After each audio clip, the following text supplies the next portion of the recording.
Welcome to this evening's celebration of 25 years of prison legal news. My name is Meg Fiddler. I'm a civilian non-combatant. I'm not a lawyer, nor have I ever been a prisoner. I met and soon became friends with Paul Wright 10 years ago when he was awarded a fellowship by the Petra Foundation, which I directed. The foundation honored Petra Toll-Shattuck, who grew up in Germany in the shadow of the Third Reich, came to this country to work as an au pair, and stayed on to graduate from law school with high honors while raising a family, and to devote her life as a teacher, scholar, lawyer, and activist to advancing human rights. When Petra died young and suddenly in 1983, the foundation was created to recognize and encourage unsung individuals who were making distinctive contributions to the rights and dignity of others by taking risks and persevering without the safety net of personal privilege or institutional support. Paul Wright was named a Petra Fellow for his extraordinary work from behind bars for 13 years on behalf of prisoners' human rights and civil liberties. In 1973, Petra wrote, "The problems I see in America are fundamentally the problems of a mass democracy, in which people have lost the feeling that they can influence the government, and in which there's so much social and racial conflict that it is very difficult to make the old mechanisms work. Still," she wrote, "I believe that if we work to put our politics to the test of our ideals and our values, which we spell out so clearly in the Constitution and the Bill of Rights, that there would be progress, and that's what we should struggle for." Right now, I'm honored to introduce someone who has put his politics to the test of those ideals and values. A friend of Prison Legal News, tonight's keynote speaker, John Kiriakou. John is a decorated veteran of CIA counterterrorism operations and the only CIA officer with the guts and integrity to publicly confirm that waterboarding was used to torture detainees in the so-called War on Terror, for upholding his sworn duty to support and defend the Constitution of the United States. He served almost 2 years of a 30-month prison sentence. John. First, I'd like to thank Paul Wright. I guess I knew Paul Wright before I actually met Paul Wright. I arrived in federal prison in Loretto, Pennsylvania in February of 2013. And after a day or two in prison, I got a nice note from Paul Wright saying, "We have this publication, it's called Prison Legal News, here's a 2-year subscription." And I figured I would be in prison about 2 years. I thought, okay, well that was nice, I'll send him a thank you note. So I sent him a thank you note. And then I sat down to read Prison Legal News. And Prison Legal News literally changed the course of my incarceration. It changed the way I looked not only at my own incarceration, but at the issues of mass incarceration and what a lot of people, myself included, call the prison industrial complex. It opened my eyes to issues that I otherwise would never have been exposed to. Issues as fundamental as those of civil liberties and human rights. I joked with Paul when we spoke in Seattle a couple of weeks ago that the first thing I would do when my Prison Legal News arrived was gather about a dozen different guys in my cell, and we would read the news in brief out loud. I would read it out loud about things that stupid prison guards around the country have done and gotten themselves into trouble. And we would sit and laugh, oh, these stupid prison guards. Oh, this one raped a guy in the walk-in freezer, and So we would kind of make ourselves feel better by jumping on these prison guards. But that was just for fun. Prison Legal News actually was a very serious thing for me, because it showed me what really was the most important thing, not just about the publication, but also about the Human Rights Defense Center. I said in Seattle that I speak a lot all over the country, and I know my topics well, and so I generally tend to wing it. I couldn't wing it with my Seattle address, and I didn't want to wing it with this address either. And I was thinking to myself, well, why is it that I'm so much less comfortable talking about this issue? And after thinking about it, I realized that it's because this issue is so important. And I think I hadn't really thought through why Prison Legal News was so important to me personally. The conclusion that I came to was that it's important because when you're in prison, you really are all alone. I mean, you may have friends and relatives on the outside, but in prison, life just stands still. And it's like Groundhog Day, where every day is exactly like every other day. It doesn't matter if it's the middle of July or if it's Christmas. Your day is going to be exactly like every other day. And you tend to forget that life on the outside is continuing to move forward. So it was Prison Legal News that made me realize that there is support out there for people like me. There's an organization out there that is writing, that is suing, that's pursuing activism on issues that are important in my day-to-day life. They're lobbying.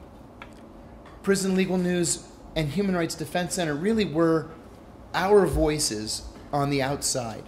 I can't tell you how many people don't have confidence in their own intellect to be able to challenge either their incarceration or the powers that be that are doing things like charging them $18.30 or whatever it is for a 10-minute phone call, for example, or giving them a Chase Manhattan debit card with their commissary money at the end of their incarceration, but that include fees that are so onerous that really your commissary money is going to end up going to Chase Manhattan or to the Bureau of Prisons.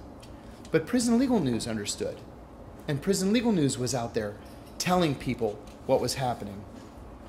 By way of background, I was incarcerated on a national security charge.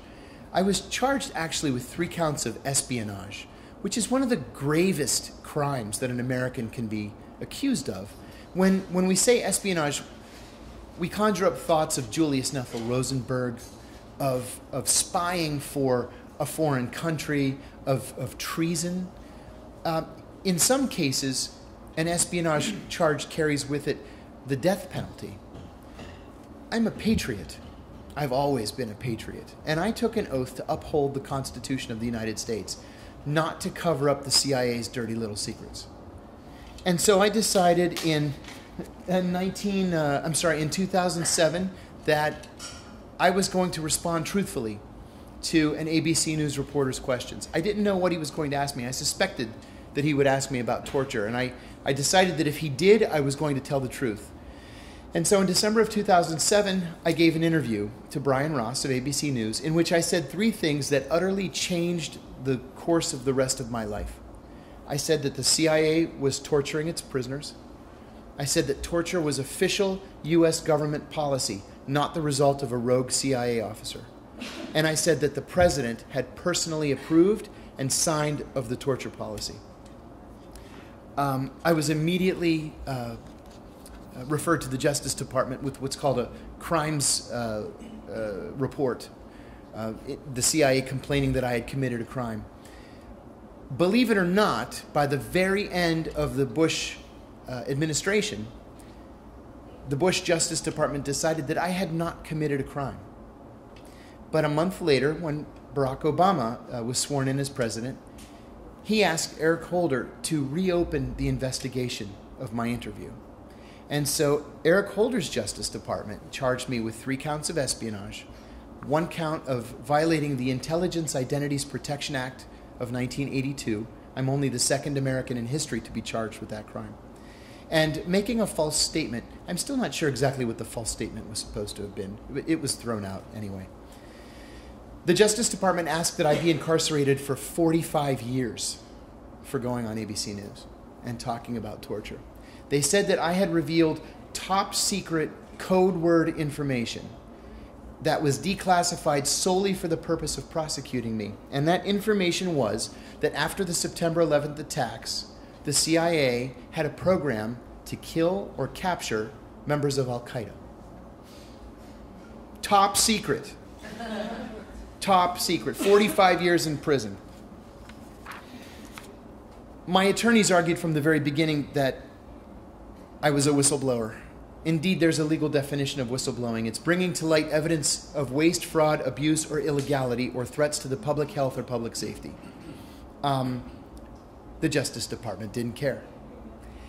And what they did, and I didn't even realize this while I was going through it, I didn't realize it until I actually read about it in Prison Legal News, was that they will heap felony charges on you and then come in at the very end after you've spent $1 million in legal fees and say, all right, these 5 felonies we've charged you with, we'll drop 4 of them if you take a plea. And that's why the Justice Department wins 98.8% of its cases, according to ProPublica. The fix is in. I decided when I first got to prison that I would begin writing a blog. I was proud of it. It was called Letters from Loretto, and it ran on firedoglake.com. It caused me absolutely no end of problems with the prison administration. But believe me, I've gone nose to nose with Al-Qaeda, with Hezbollah, with the Iranians. I wasn't going to be afraid of this warden in a low-security prison in central Pennsylvania. So I decided to use PLN and to quote PLN liberally in my blogs. It was PLN that was raising issues that, in my experience, were not part of the public conversation.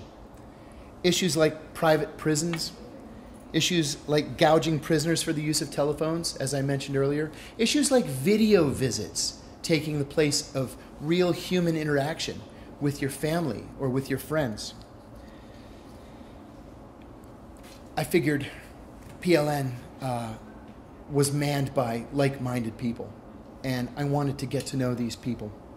I wanted to work with them, not just Paul. Although I, because of the letter and reading PLN, I was aware of Paul. But it wasn't just Paul. It was the entire staff. It was the entire organization. These were good people. I also really liked the fact that PLN didn't ignore the smaller issues, the more parochial issues. It's easy to be academic and to talk about these broad themes of justice and human rights. That's great. It's important. But PLN also talked about things like crooked cops, which I really didn't know much about. I mean, I've seen, Fort Apache, the Bronx, and movies like that, but I didn't have any firsthand personal experience when it came to abusive and sadistic tormentors like we had in my own prison.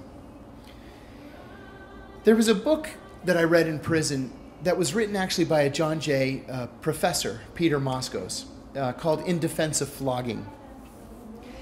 And he argues in that book that the Federal Bureau of Prisons, like all the state systems, really is nothing more than an employment agency for otherwise unemployable, semi-literate, rural white men. And that's why prisons are in the middle of nowhere. Because the local yokels will just do whatever they're told to do. And they're happy to have a job. It's a federal job, and it's got a great pension. I'm going to generalize about something. Don't think less of me, please. This is based on my own experience. They're having a good time next door, too. It was my experience that prison guards, at least at Loretto, were failed military grunts. People who just couldn't cut it in the military and had nowhere else to go. They were unable to get jobs with the local police department, and the Bureau of Prisons came calling. In fact, many guards at Loretto were second and third generation guards. People whose, believe it or not, their parents and their grandparents were there, and in some cases were still there. Can you imagine 3 generations of prison guards working in the same prison? I couldn't fathom the idea. So, I'm going to skip a story that I told in Seattle about phony tough guys. Actually, I won't skip it. My phone calls were all monitored in prison, monitored in real time, because I was considered to be a threat to the administration. My judge had recommended that I serve my sentence in a minimum security work camp, and the prosecution agreed to that stipulation. So my attorneys drove me to prison and dropped me off, and we all hugged and waved goodbye, and I said, head held high, don't worry about me, guys, I'm going to be fine, and they drove away. And as they were driving away, the cop that was processing me took me out and started to take me around to the back of the prison. And I said, no, I'm supposed to be at the camp across the street. And he said, not according to my paperwork, you're not. I said, whoa, are you taking me into the actual prison? And he said, yep. So I told myself, take it easy, there's nothing you can do, don't flip out, they'll send you to solitary. So I waited patiently for 5 days until I could get a PAC number that allowed me to make a phone call. And I called my attorneys and I told them what happened. And they said, well, we could make a motion, we can file a motion to have you moved, but we won't get a hearing for 2 years at least. And by then you're going to be home, so you're just going to have to tough it out. And I thought, you know what? I'm tougher than these guys are, and I'm going to make the most of this. And so I started writing my blog. I write here, I had my share of phony tough guys who thought they could make their bones by taking on a CIA guy. I'm glad to say that I was smarter than they were. A couple of them finally made their move. One made a fool of himself. The other got himself suspended. There was one particularly nasty and sadistic guard, the only one who ever wore a stab vest, but he never bothered me, ever. This guy's name was Blue. At least that's what we knew him as, Blue. He was the only guard who used a piece of electrical tape to cover up his name, because he was such an asshole that he was afraid somebody would find him on the outside and get some revenge. He was also the only guard who wore a stab vest, because he was worried about being shanked. It's a low-security prison. Nobody's worried about being shanked, but Blue was. Well, I was friendly with the Italians, when I was in prison. I spent most of my time with them. Italians you may know, named Gambino, Lucchese, Colombo, Banano, good guys. So, they actually really were good guys. So one of the Italians was chatting with Blue one day, and he said, Blue, what unit are you working in? Blue said, I'm in Central 1. And the Italian said, oh, my friend John's in Central 1. And Blue said, who, the CIA guy? I never mess with that guy, never. And the Italian said, really? Why not? Because Blue messed with everybody. And he said, I work in this dump for 8 straight hours. That's all I need, is to go out to my car at the end of the day and CNN is standing next to it. And I said to the Italian, that's right. CNN will be standing next to his car, and it's going to be in PLN, and everybody in the country is going to read it, and his career is toast. So he never, ever bothered me. One of the things that was a real shock to me, and this too has been addressed in Prison Legal News, was the fact that absolutely everything in prison is racially based. I had never experienced these very clear-cut racial divisions before. And I made a point not to respect them. You know, in the TV room, for example, half of the TV room is black, half of the TV room is Hispanic. Whites can sit wherever there's a free seat, but can't change the channel. And pedophiles aren't allowed in the TV room. I made a point to befriend everybody. You know, my own philosophy in life is I like everybody I meet until they give me a specific reason to not like them. And I found that that actually worked well for me in prison. I was in a fortunate position because I came into prison with something of a reputation as a human rights crusader. And the first week that I arrived in prison, 2 members of the Nation of Islam approached me. Well, I was told on my first day by a prison guard, if anybody walks into your cell uninvited, it's an act of aggression, and you're going to have to fight. So my very first day, I was in prison about 2 hours, and 2 Aryans came into my room. Swastikas all over their necks, the shaved heads. So I jumped up off my bunk, and I said, "What do you want?" One of them said, "Take it easy. Are you the new guy?" I said, "Yeah." "Are you a fag?" he says. I said, "No." "Are you a rat?" I said, "No, I'm not a rat. I didn't have anybody in my case." "Are you a chomo?" I said, "I don't know what that means." He says, "Chomo," like I'm stupid. "Child molester." I said, "No, I'm not a child molester." He said, "Okay, then you can sit with us in the cafeteria." I said, "Oh, I guess I'm with the Aryans now." So I was sitting with the Aryans for quite some time. But in the meantime, 2 members of the Nation of Islam came up to me, and they walked right into my room. They were holding a newspaper. One of them was holding a newspaper. And again, I jumped off my bunk, and I said, What do you want?" And he said, "You the CIA guy?" I said, "Yeah." He said, "Reverend Farrakhan says you're a hero of the Muslim people, and we want to tell you you're not going to have any problems with us." I said, "Oh, okay, great." Finally, one of the Italians came up to me. He was actually a senior captain in the Bonanno crime family. He lived directly across the hall from me. And whenever I'd finish a book or a newspaper, I'd give it to him. I'd figure it was good for relations. And he said to me, "Hey, let me ask you a question. Why do you sit with those Nazi retards in the cafeteria?" I said, "Geez, I don't know, Pete. My first day here, they told me to sit with them." He said, "From today, you're with the Italians." I said, "Fantastic." So I was with the Italians after that.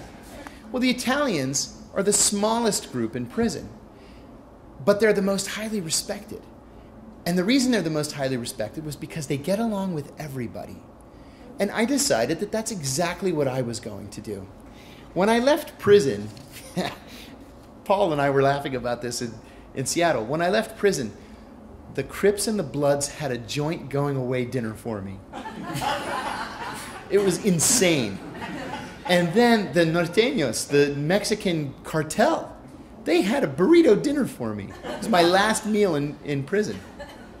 And then the Italians put on this whole spread. They had a crooked cop on the payroll, so we were getting veal chops and wine and fresh bread. And I told one of the Italians, "I don't know what your plans are for after prison, but you need to open a restaurant because I'd pay $25 for this." And he cooked it in a trash bucket, and it was that good.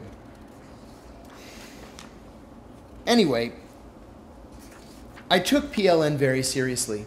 I used PLN as something on which I could base my own writings.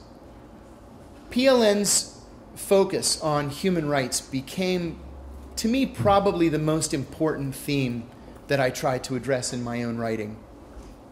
When I was on a rotation in the State Department in the mid-1990s, I was assigned to the American Embassy in Manama, Bahrain.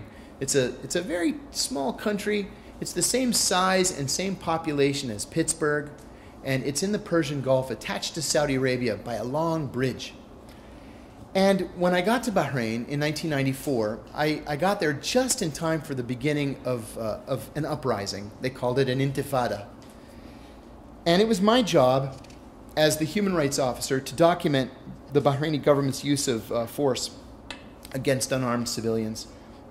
They were also killing protesters extrajudicially without the benefit of trial. And they used torture and solitary confinement against people who had never been convicted of any crime. This was all documented in my human rights report, which was mandated by Congress and was used to pressure the Bahraini government to respect human rights. One of the things that was very upsetting to me when I got to prison was the realization that much of what the Bahraini government was doing to its people in the 1990s, the American government does to its people in 2015. We torture people every day in prisons, and we call it solitary confinement. The United Nations has deemed solitary confinement to be a form of torture. Now, we've got torture laws in this country. We have the Federal Torture Act, which specifically prohibits torture, and it actually defines torture. Well, if you look at the definition of torture in the Federal Torture Act, solitary confinement is torture. It's not open for debate. It's just torture, plain and simple. The United States is also a signatory to the United Nations Convention Against Torture. Not only are we signatories, we wrote the United Nations Convention Against Torture. It also defines torture, and we violate it every single day in this country. We also deny prisoners proper medical treatment. This is something that I blogged about quite extensively, but my problems were very, very small compared to what other people go through every day. And again, I was in a low security prison. Read PLN to see what's going on in our AdMax or Supermax prisons. It's unspeakable. I wanted to tell you about one of my cellmates, a guy by the name of James. James was on supervised release, and he violated the terms of his parole just so that he could spend the winter indoors. He was living in a cardboard box under a bridge in Pittsburgh, and it started to get cold. So in October of 2014, he violated, just so he could come back to prison and get a warm bed and 3 meals and some medical care.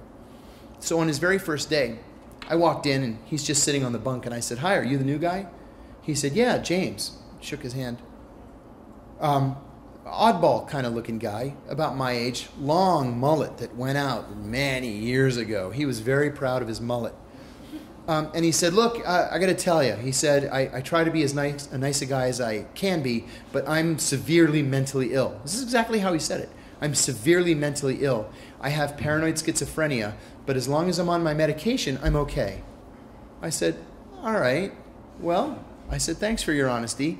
I'm going home in a couple of months, so please try not to freak out. But otherwise, this is a good room. I think you're going to be not unhappy here." So James got a job in food service. It's the worst job in the prison, especially AM food service, which means the cop comes and wakes you up at 4 a.m. and you have to go down to the cafeteria and start cooking the food for breakfast and lunch. In the meantime, James developed a bleeding hemorrhoid, right? So he went down to the medical unit and he said, "I've got this bleeding hemorrhoid." They gave him Tylenols. And I said, "James, the Tylenols aren't going to help your hemorrhoid." So he filed what's called a BP 8.5, which is an informal request to staff to try to come to an agreement on a complaint. If you can't come to an agreement, you file a BP 9, which goes to the warden, a BP 10 goes to the regional director, and a BP 11 goes to Bureau of Prisons headquarters in Washington. So he complained. He said, "I have this bleeding hemorrhoid," and they gave me Tylenol. They told him to go screw himself. So he complained again. Instead of doing the 9, though, he did an 8.5. And every single day he would go to the medical unit, ask for something to deal with this hemorrhoid, and they wouldn't give him anything, and he would file another 8.5. So rather than going up the chain of command, he just kept hitting the same medical assistant. They deemed that to be a threat to staff. And so they came and cuffed him one day in the cell, and they took him to solitary. Now, as part of his punishment, completely illegal, they decided to completely pull him off his antipsychotic medications.